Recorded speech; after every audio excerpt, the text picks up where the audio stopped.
నమస్కారం, news vision కు స్వాగతం. ఇక వార్తల్లోని వివరాలు చూద్దాం. అమ్మవారి కార్తీక బ్రహ్మోత్సవాలు అంగరంగ వైభవంగా జరుగుతున్నాయి.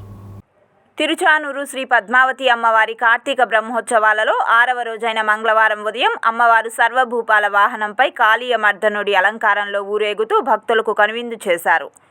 మంగళ వాయిద్యాలు, భక్తుల కోలాటాలు, చెక్క భజనల నడుమ అమ్మవారు ఆలయ 4 మాడ వీధుల్లో భక్తులను కటాక్షించారు. ఉదయం 8 నుంచి 10 గంటల వరకు వాహన సేవ సాగింది. అడుగడుగునా భక్తులు కర్పూర హారతులు సమర్పించి అమ్మవారిని దర్శించుకున్నారు. శ్రీవారి హృదయపీఠంపై నిలిచి లోకాన్ని కటాక్షిస్తున్న అలమేలు మంగ, సర్వభూపాలురు వాహన స్థానీయులై అమ్మవారిని సేవించి తరిస్తున్నారు. ఇందులో అష్టదిక్పాలకులు ఉన్నారు. వీరంతా నేడు జగదేక వీరుడైన శ్రీవారి అర్ధాంగిని సేవించి తరిస్తున్నారు.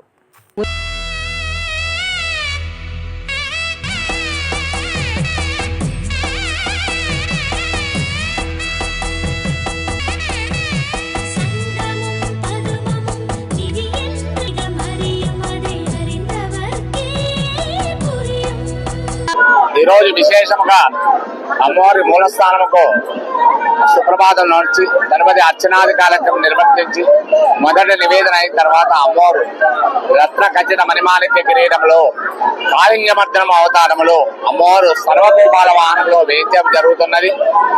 సర్వభూపాలం అనగా అందరి దేవతలు యొక్క సర్వభూపాలంలో తన దేవేరి అయినటువంటి సాక్షాత్ మహాలక్ష్మి అంశ అయినటువంటి పద్మావతి దేవి వారు ఈ యొక్క వాహన సర్వభూపాల వాహనంలో వేచేస్తున్నారు. కావున అందరం చూద్దాం రండి. ఈ సర్వభూపాలను చూసిన ఇంకోటి దేవతలను చూసినటువంటి అనుభూతి కలుగును. సాయంత్రం 4 గంటల 20 నిమిషాల నుండి 5 గంటల 20 నిమిషాల వరకు అమ్మవారు స్వర్ణ రథంపై విహరిస్తూ భక్తులకు దర్శనమిచ్చారు. కాంతుడ నీ భోగములకే తగును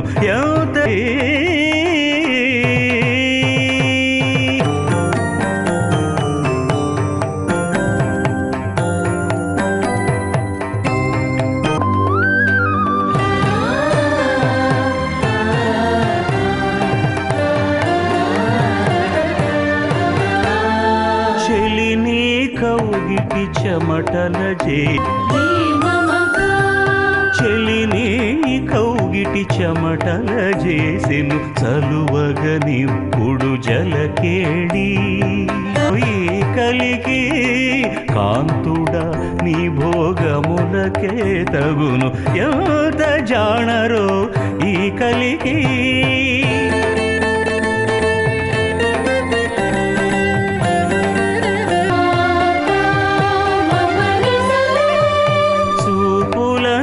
పై సొలయుచు చేసెను ఉపవసంతము పూల కేళి చూపులని పై సొలయుచు చేసెను ఉపవసెను పరగిన రతులని పరిణయ కేళి కరగుచు శ్రీ వెంకటేశ చేసెను పరగిన రతులని పరిణయ కేళి.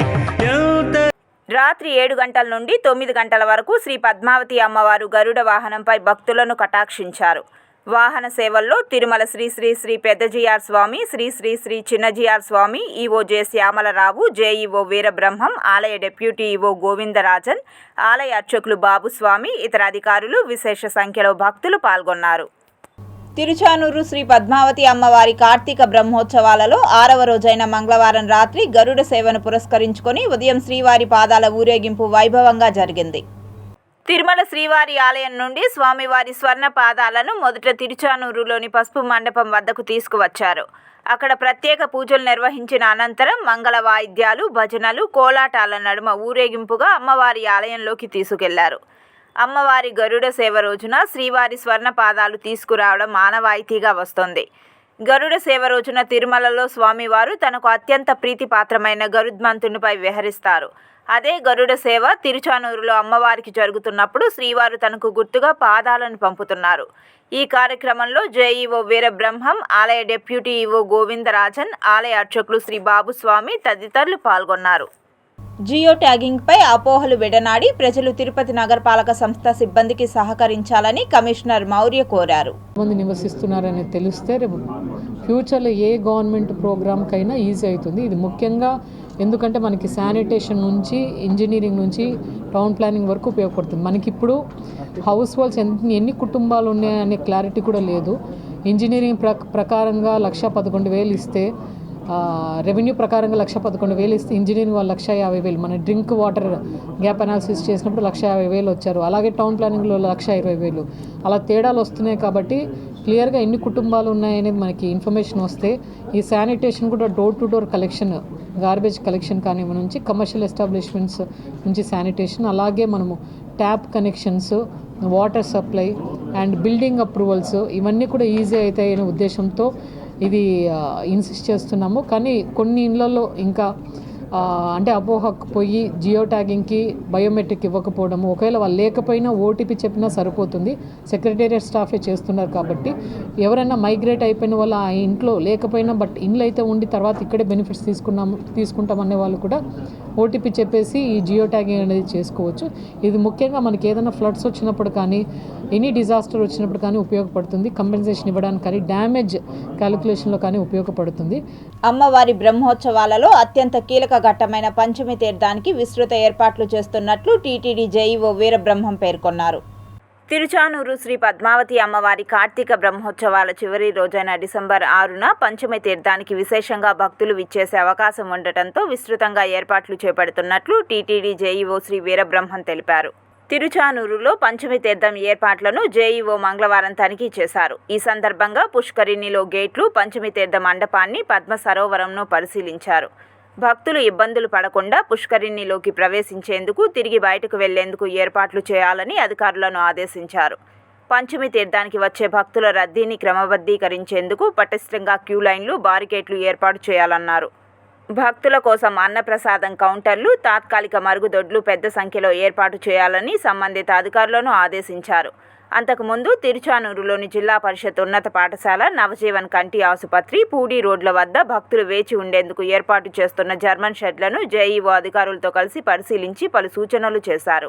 జేఈఓ వెంట ఆలయ deputy EO Govindarajan, Tiruchanur CI Sunil Kumar, ఇతర అధికారులు పాల్గొన్నారు. శ్రీ పద్మావతి అమ్మవారి కార్తీక బ్రహ్మోత్సవాల్లో భాగంగా అత్యంత ముఖ్యమైన విశేషమైన పర్వదినం పంచమి తీర్థం డిసెంబర్ 6వ తేదీన. దానికి సంబంధించి భక్తులు వేలాది సంఖ్యలో ఎక్కువగా వస్తారు. కాబట్టి వాళ్ళందరూ కూడా ఉండడం కోసం 4 హోల్డింగ్ పాయింట్స్ ఏర్పాటు చేయడం జరిగింది. ఇప్పుడు ప్రజెంట్ ఇక్కడ ఉన్నది ఇది నవజీవన్ దగ్గర ఉన్న హోల్డింగ్ పాయింట్. దీని కెపాసిటీ 7,000. మొత్తం టీటీడీలో ఉన్న అన్ని డిపార్ట్మెంట్తో ఇన్స్పెక్షన్ చేయడం జరుగుతుంది. ఇప్పుడు మనం 5వ తేదీ సాయంత్రం నుంచి భక్తులను ఈ యొక్క హోల్డింగ్ పాయింట్లోకి తీసుకోవడం జరుగుతుంది. 6వ తేదీ మధ్యాహ్నం మనకు ఎప్పుడైతే కార్యక్రమం ఉంటుందో అంతవరకు వాళ్ళకు అన్ని రకాల సౌకర్యాలు హోల్డింగ్ పాయింట్లలో ఉన్న వాళ్ళకి ఏర్పాటు చేయడం జరుగుతున్నది. ఇందులో భాగంగా వాళ్ళకు ఫుడ్ అరేంజ్మెంట్ చేయడము, తర్వాత medical facilities, drinking water, sanitation, washrooms, మరియు వాళ్ళు కార్యక్రమాలు చూడడం కోసం ఎల్ఈడి స్క్రీన్స్ అన్నీ ఏర్పాటు చేస్తున్నాము. సో ఈ పంచమి తీర్థం చాలా విశేషమైంది, ముఖ్యమైనది. కాబట్టి ఎంతమంది భక్తులు వచ్చినా కూడా మనం వాళ్ళందరినీ కూడా ఎలాంటి అసౌకర్యం కలగకుండా వాళ్ళకి ఏర్పాటు చేస్తున్నాము. ఈ ఏర్పాట్లు చేస్తూ భక్తులందరూ సంతృప్తిగా ఉంటూ అమ్మవారి ఆశీస్సులు పొందాలని కోరుకుంటున్నాము. శ్రీ వెంకటేశ్వర విశ్వవిద్యాలయం ఇంజనీరింగ్ విభాగంలో అన్యమత ప్రచారం చేస్తున్నారన్న ఆరోపణలతో బజరంగ్ దళ్ సభ్యులు ప్రొఫెసర్ చెంగయ్యకు దేహశుద్ధి చేశారు. నిన్న ఏదైతే అన్యమత ప్రచారం చేస్తున్నాడంటే ఒక ప్రొఫెసర్ మీద ఫిర్యాదు వచ్చిన తర్వాత మేము వెళ్ళి అక్కడ ఆందోళన చేయడం జరిగింది. ప్రొఫెసర్ గారిని కూడా రెడ్ హ్యాండెడ్గా పట్టుకొని అన్యమత సాహిత్యంతో ఆయన దొరకడం, నేను అన్యమత ప్రచారం చేస్తాను, మీరేం చేస్తారో చేసుకోండి, ఎస్వి యూనివర్సిటీకి టీటీడీకి అసలు సంబంధమే లేదు అని బాహాటంగా ఆయన చెప్పడం, అది మీడియాలో రికార్డ్ అవ్వడం కూడా జరిగింది. ఇదంతా ఒక ఎత్తు అయితే ఈరోజు కులం రంగు పూసుకొని ప్రొఫెసర్కి మద్దతుగా కుల సంఘాలన్నీ వచ్చి అక్కడ నిరసన చేపట్టాయి. మేమంతా ఏదో గూండాలు, కిరాయికి వచ్చిన గూండాలు అన్నట్టు వాళ్ళు సాక్షి మీడియాలో రావడం ఎస్పెషల్గా అది చాలా బాధాకరము. బజరంగ్ దళ్ కార్యకర్తలు ఒకటే కాదు, హిందూ యువత కూడా ఆలోచించి ఇటువంటి దానిపైన మీరే ఖండించి మీరే ముందుకొస్తే అక్కడ ఇంకా బలమయ్యి ఇలాంటి అన్ని మతస్థ ప్రచారం చేసే వాళ్ళని తన్ని బయట పంపించవచ్చు అనేసి బజరంగ్ దళ్ తరఫున ఒక చిన్న మాటగా మీకు తెలియజేస్తున్నాం. కాబట్టి యువత, ఈరోజు యువతే రేపు భవిష్యత్తుకి ముందస్తు ఉంటారు. కాబట్టి ఖచ్చితంగా యువత కదలాలి. యువత కదిలితేనే అక్కడ ఉండే స్టూడెంట్స్ దీన్ని పట్టించుకోవాలి, ముందుకు కదలాలని కోరుతూ బజరంగ దళ్ పిలుపుని కూడా ఇస్తోంది. శ్రీ వెంకటేశ్వర విశ్వవిద్యాలయం ప్రొఫెసర్ చెంగయ్యపై జరిగిన దాడిని తీవ్రంగా ఖండించారు ప్రజా సంఘ నేతలు.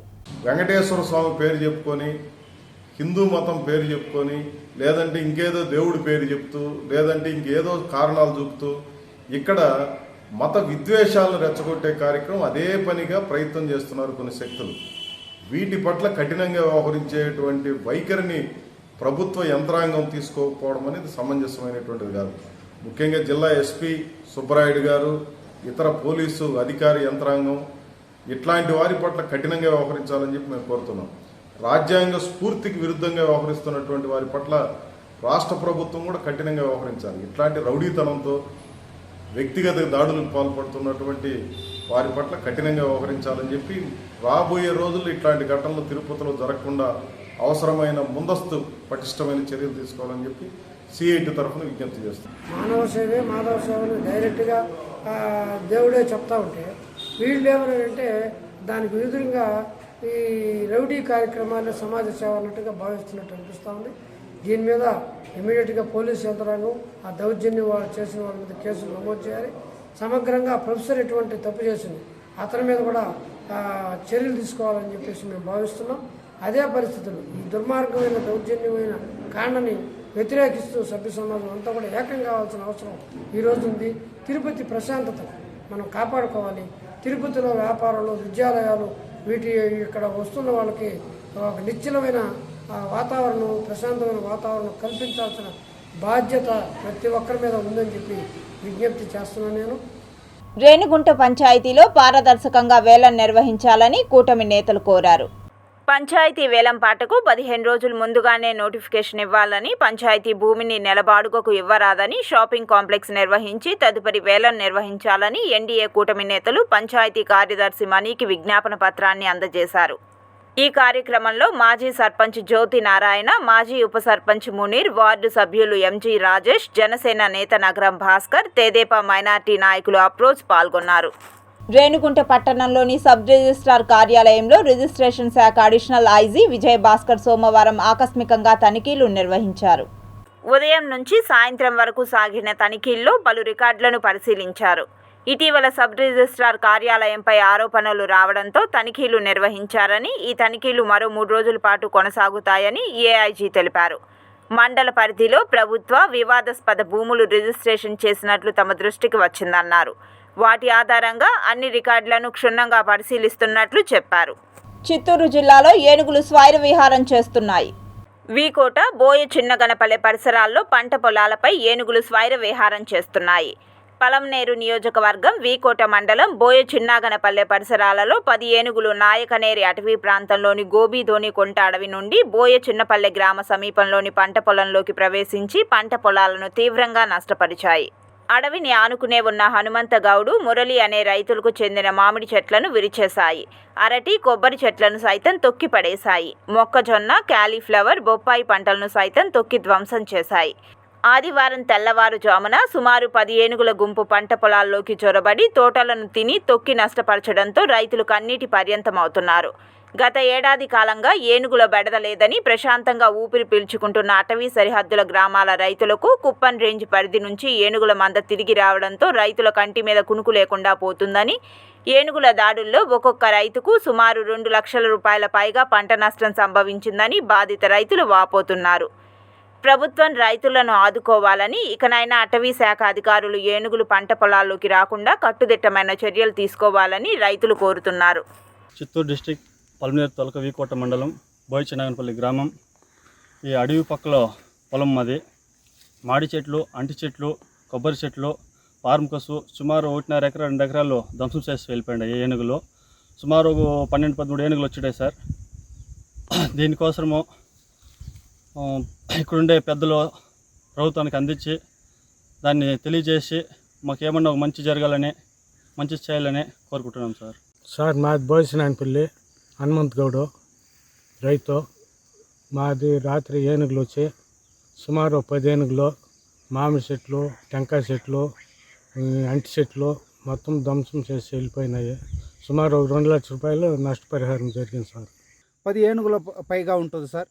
మాకు మేము తరహాగా చేసుకునే పంట అరటి తోట, మామిడి చెట్లు, కొబ్బరి చెట్లు ఉన్నాయి సార్. మేము సాగు చేసుకుంటూ ఉన్నాము సార్. మేము ఇంతకుముందు కుప్పం రేంజు పంద్యాల మడుగు బీట్ నుంచి కూడా తక్కువగా ఉన్నాయి, ఇప్పుడు ఎక్కువైంది సార్. ఫారెస్ట్ ఆఫీసర్లు కూడా మమ్మల్ని దయించి మా రైతులని ఆదుకోవాలని కోరుతున్నాం సార్. ప్రభుత్వం కూడా మమ్మల్ని సహకరించి మా పరిస్థితిని ఆదుకోవాలని 2 లక్షల రూపాయలు మొదలు పెడితే కూడా దాన్ని ఏ విధంగా కూడా మాకు సహకారం అందించట్లేదు. కాణిపాకం శ్రీ వరసిద్ధి వినాయక స్వామి వారి హుండీ లెక్కింపు ద్వారా 19 రోజులకు గాను రాబడిన ఆదాయం 1,49,62,798 రూపాయలు లభించినట్లు ఆలయ ఈవో పట్టెం గురుప్రసాద్ తెలిపారు. మంగళవారం కాణిపాకం శ్రీ వరసిద్ధి వినాయక స్వామి ఆస్థాన మండపంలో హుండీ లెక్కింపు నిర్వహించారు.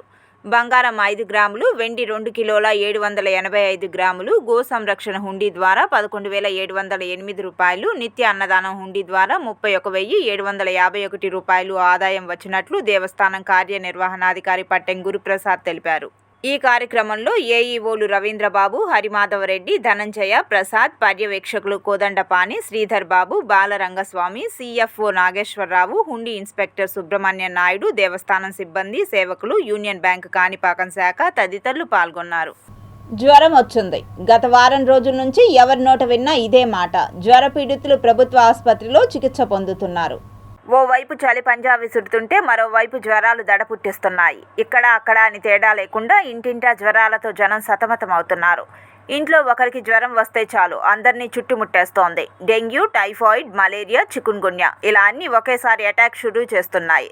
చికెన్ గున్యా కేసులు అధికంగా నమోదవుతున్నాయని తెలిపారు. దీంతో ఆసుపత్రులకు బాధితులు క్యూ కడుతున్నారు. మొన్నటి వరకు 500 ఉన్న ఓపీ ఇప్పుడు 800 నుంచి 1000 వరకు పెరిగిందని వైద్యులు చెబుతున్నారు. చిన్నారులపై చలి తీవ్ర ప్రభావం చూపిస్తుందని వైద్యులు తెలిపారు. ప్రతిరోజు 1000 మంది చిన్నారులు ఆసుపత్రికి వస్తున్నారన్నారు. తల్లిదండ్రులకు పలు సూచనలు చేశారు వైద్యులు. వాతావరణం మారడంతో రకరకాల వైరస్లు దాడి చేస్తాయని వైద్యులు హెచ్చరిస్తున్నారు. జాగ్రత్తలు తీసుకోవాలని వైద్యులు సూచిస్తున్నారు. వైరల్ ఫీవరే కదా అని లైట్ తీసుకోవద్దు. ఎందుకంటే విష జ్వరాలు ప్రాణాలు తీసేస్తాయి. టైంకి ట్రీట్మెంట్ తీసుకోకపోతే మాత్రం ప్రాణాలు పోవడం ఖాయం. మెయిన్గా ప్లేట్లెట్స్ పడిపోతాయి. ఊపిరితిత్తులు, కాలేయం, గుండెపై ప్రభావం చూపిస్తుంది. బీపీ డౌన్ అవుతుంది. టోటల్గా బాడీ మొత్తాన్ని గుల్ల చేస్తోంది. అందుకే బీ కేర్ఫుల్. చిత్తూరు జిల్లాలో మైక్రో ఇరిగేషన్కు సంబంధించి ప్రతి మండలానికి ఇచ్చిన లక్ష్యాలను పూర్తి చేయండి అధికారులను ఆదేశించారు కలెక్టర్ సుమిత్ కుమార్. జిల్లాలో మైక్రో ఇరిగేషన్కు సంబంధించి ప్రతి మండలానికి ఇచ్చిన లక్ష్యాలను పూర్తి చేయాలని జిల్లా కలెక్టర్ సుమిత్ కుమార్ పేర్కొన్నారు. మంగళవారం జిల్లా సచివాలయంలోని సమావేశపు మందిరం నుండి మైక్రో ఇరిగేషన్ లక్ష్యాల పురోగతిపై వీడియో కాన్ఫరెన్స్ ద్వారా జిల్లా కలెక్టర్ సంబంధిత అధికారులతో సమీక్ష నిర్వహించారు. ఈ సందర్భంగా కలెక్టర్ మాట్లాడుతూ జిల్లాలో ఉద్యాన పంట సాగుకు అనుకూలమైన మండలాలలో రైతులకు అవగాహన కల్పించి బిందు తుంపర సేద్యం విధానాన్ని ప్రోత్సహించాలన్నారు. ప్రభుత్వం సబ్సిడీతో బిందు తుంపర సేద్యం పరికరాలను అందిస్తుందని, ప్రతి మండలంలో కనీసం 20 హెక్టార్లలో బిందు తుంపర సేద్యం రైతులకు అందించేలా చర్యలు చేపట్టాలన్నారు.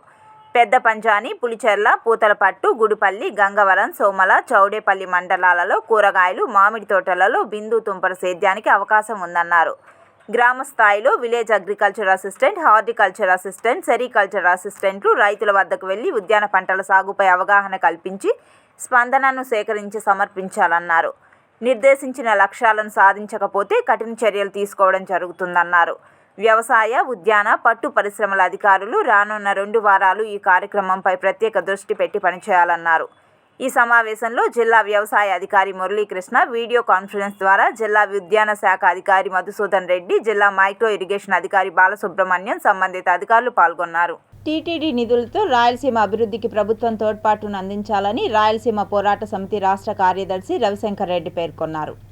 లేదు, ఇప్పుడు కొత్తగా 1,37,000 కోట్ల రూపాయలతో సమీకృత స్టీల్ ప్లాంట్ని ఉత్తరాంధ్రలో పెడుతున్నారు. ఒప్పందం కూడా అయిపోయింది. కానీ కడప ఉక్కు పరిశ్రమకు అతి లేదు, గతి లేదు. ముగ్గురు ముఖ్యమంత్రులు శంకుస్థాపన చేసిన ప్రాజెక్ట్ ఏదైనా ఒకటి ఉందంటే భారతదేశంలో అది కడప ఉక్కు ఫ్యాక్టరీ మాత్రమే. ముఖ్యమంత్రి రాజశేఖర రెడ్డి శంకుస్థాపన చేసినాడు, ఆగిపోయింది. ముఖ్యమంత్రి చంద్రబాబు నాయుడు గారు శంకుస్థాపన చేసినారు, ఆగిపోయింది. ముఖ్యమంత్రి జగన్ శంకుస్థాపన చేసినాడు, ఆగిపోయింది.